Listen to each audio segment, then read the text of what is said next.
The Azeri president used his opening speech at COP29 to launch what has been described as a strong attack on Western governments that buy his gas and yet criticize his country for its fossil fuel-dependent economy.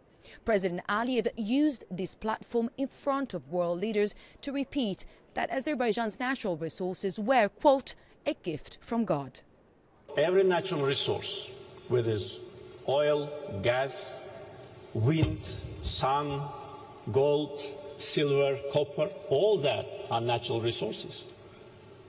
And countries should not be blamed for having them and should not be blamed for bringing these resources to the market, because the market needs them, the people need them.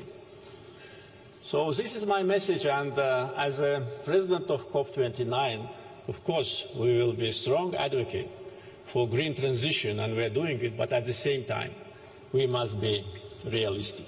The Azeri president's words created a buzz among COP attendees. We spoke to some of them to hear their reaction.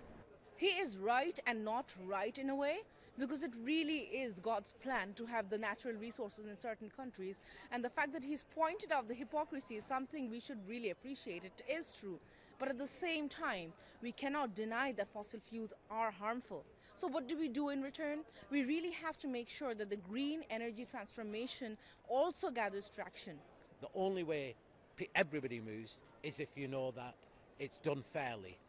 And he's right that the signals that need to happen, of course, need to happen from the very, very big polluters, those that have been polluting for over 100 years. And so what the United States does, what the European Union does, what the UK does, matters, because that sends a signal.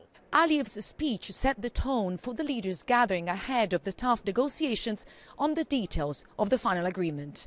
Giorgia Orlandi for Euronews in Baku.